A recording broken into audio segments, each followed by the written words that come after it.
मैं डॉक्टर आचार्य विश्वकर्मा इस समय भारतवर्ष में बढ़ती हुई बीमारी के नामकरण के कारण पूरा संसार, पूरा भारतवर्ष बहुत ही परेशानी महसूस कर रहा है। आए दिन नई नई बीमारियां तथा उनके नए नए खोजों के चक्कर में धन भी कट रहा है और धर्म भी कट रहा है। इसको देखते हुए मैं आयुर्वेद के विषय में देखा कि शरीर में सबसे ज़्यादा पानी की उपस्थिति है, यह प्राकृतिक है। और प्राकृतिक चिकित्सा के अंतर्गत ये शरीर के बने हुए पांचों तत्व क्षेत्र जल पावक गगन समीर को ध्यान में रखते हुए पानी की मात्रा इतनी ज़्यादा है कि आजकल के नाप तौल विज्ञान ने इसे 70% तक पानी बता दिया है। और इसी को देखते हुए मेरा दृष्टिकोण जब शरीर की रचना की ओर गया तो ये पाया कि पानी के कारण शरीर की प्रकृति और प्रवृत्ति दोनों ही बदली जा सकती है।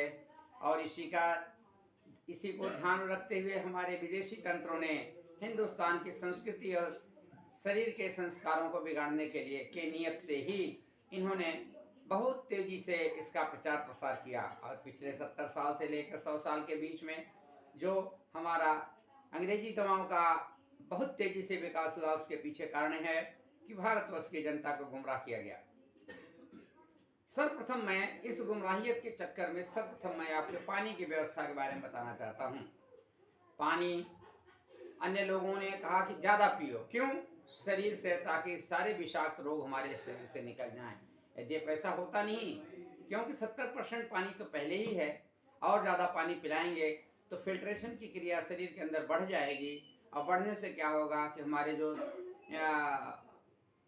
जल तंत्र प्रणाली है उसको ज़्यादा कार्य करना पड़ेगा और उसमें कमजोरी बढ़ेगी और गुर्दे हमारे जल्दी खराब हो जाएंगे।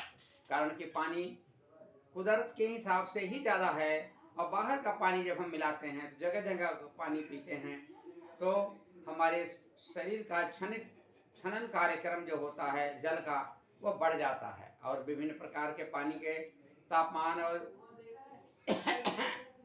प्रयोग से वह हमारे गुर्दे खराब करता है या खून में बनने वाली चीज़ों को बिगाड़ देता है, रेशियो अनुपातित नहीं रहने देता है। इसके कारण शरीर में नए नए रोगों की वृद्धि होती है।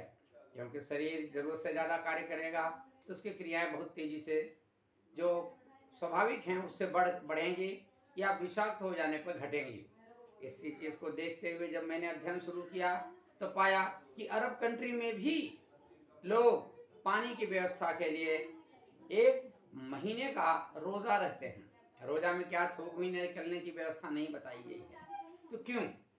और भारतवर्ष के अंदर जब आयुर्वेद का गहन अध्ययन करने को पाया कि पीने और खाने की कोई तो व्यवस्था ही नहीं लिखी गई। फिलहाल मैं पीने की व्यवस्था के बारे में बात कर रहा हूँ, इसलिए यह समझना अति आवश्यक हो गया है कि पीने की व्यवस्था नहीं लिखी है कि कौन कितना क्या पानी पिएगा।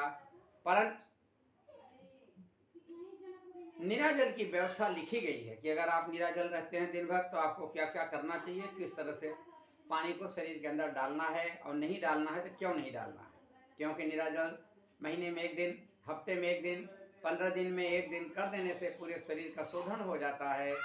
और जिन अंगों को शरीर के अंदरूनी अंगों को ज़्यादा कार्य करने के पड़ता है उनको 1 दिन का विराम मिल जाता है, 1 दिन का विश्राम मिल जाता है, जिसके कारण शरीर स्वस्थ रहता है। लेकिन आज के बहुतायत खान पान व्यवस्था के कारण इतना ज़्यादा भ्रमित हो गया है मानव कि स्वाद के कारण, चाटुकारिता के कारण बहुत अच्छी चीज़ें खाते हैं जो कि बिल्कुल रासायनिक तत्वों से ही उपज होती है उनकी और उन्हीं से बनाया गया है। इसलिए कुछ लोग कहने भी लगे हैं कि पानी ज़्यादा पीजिए ताकि फिल्ट्रेशन उचित हो जाए। और प्रोटीन के चक्कर में तो ऐसी चीज़ें खा ले रहे हैं जिसका प्रोटीन शब्द से शरीर का कोई मतलब ही नहीं है। क्यों? यहाँ तक कि उन्होंने कहा ABCD आपके विटामिन कम है। विटामिन क्या होती? जब सूर्य के प्रकाश में सारा जीवन वैसे ही चला आ रहा है, युगों से चला आ रहा है, तो विटामिन जैसे नाम को जोड़ करके ABCD डाल दो, क्या है? सूर्य के किरण में निकलना बंद कर दिया। लोग घरों में रहते हैं उसमें भी AC लगा करके, गर्मी के दिनों में कूलर का पानी, फ्रीज का पानी और विभिन्न प्रकार के रंगीन पानियों को पी करके शरीर की अंदरूनी क्रियाओं को, क्रियात्मक शक्तियों को दुष्प्रणामित कर रहे हैं। नतीजा यह कि शरीर विभिन्न प्रकार के नामांकित बीमारियों के कारण अस्वस्थ होता चला जा रहा है। परिणाम यह है कि आज जितने लोग पैदा होते हैं, पैदा होने से पहले ही रोगी नजर आते हैं, क्योंकि गर्भ के अंदर से ही उन्हें अंग्रेजी दवाओं का ऐसा प्रयोग करके उन्हें दुरुस्त करते हैं कि आज कोई स्वाभाविक रूप से प्रसव की क्रिया ही नहीं हो रही है। यद्यपि प्राकृतिक क्रियाओं के कारण जन्म मरण की क्रियाएं बिल्कुल नियमित हैं, लेकिन उसको अप्राकृतिक रूप से प्रजनन कराने के कारण, प्रस्तुति कराने के कारण सारे हमारी संस्कृति बदल रही हैं, उससे संस्कार बदल रहे हैं। और लगे हाथ ये भी देखा गया है कि आज माताएं कहती हैं बच्चे हमारे मानते नहीं। क्यों? क्योंकि उनका ही आचरण जब अमान्य है तो दूसरे आने वाली पीढ़ी का मान्य क्यों नहीं होगा। इसके लिए महाभारत में भी बताया गया कि जितने भी लोग पैदा हुए दूसरी शक्तियों के कारण पैदा हुए, तो उनमें वो गुण तो प्रधान रहा जो पौरुष का गुण या पिता का गुण होता है, वो तो उनमें वही रहा, लेकिन माता के गुण का कोई भी अस्तित्व तो नहीं रह गया, क्योंकि वो लोग पिता के गुणों से, माता के गर्भ से पैदा हुए। और इसलिए महाभारत जैसी एक घटना बहुत जबरदस्त हुई। किसी भी ताकत को प्राकृतिक क्रियाओं के द्वारा न चलने दिया गया, अप्राकृतिक क्रियाओं से उसका संयम किया गया। और यही कारण है कि पानी का ज़्यादा प्रयोग करने से भारतीय संस्कृति और संस्कार दोनों ही नष्ट हो चुका है और होता जा रहा है। किसी को कोई बात समझ में आती नहीं है। अब विज्ञान की प्रस्तुति इस तरह से है कि जेब भी काट दो, खाल भी काट दो, लेकिन उसको क्षणिक लाभ अगर मिलता है तो इसके अलावा कुछ देखता ही नहीं। ज्ञान का चश्मा खत्म होकर पत्थर के चश्मे से लोग दिखाई पड़ता है। इस पर भी दुआवा करते हैं कि मुझे कोई दिखाए। अरे आंखें तो तुम्हारी वैसे ही खराब हो गई हैं कि अगर चश्मा उतार दिया जाए पत्थर का या शीशे का लगा हुआ है तो तुझे पूर्ण प्रस्तुति नहीं दिख रही है, तो को उस आंतरिक शक्तियों को कौन दिखाएगा। इसी के साथ मैं वाणी को विराम देना चाहूँगा, क्योंकि पानी का जल स्तर भौतिक में जो दिख रहा है, जो शरीर में दिख रहा है, सबकी क्रिया शक्तियाँ अलग हैं। क्योंकि शरीर में पानी ज़्यादा है, इसलिए बाहर के पानी को न मिलाया जाए, क्योंकि धरती का पानी, नदी का पानी, गंगा जी का पानी इत्यादि जो है अलग अलग प्रभाव डालता है। इसलिए पानी को जब भी पीना हो, एक उबालने के बाद जब आपको पानी आपके पीने के योग्य हो जाए तो पीना चाहिए।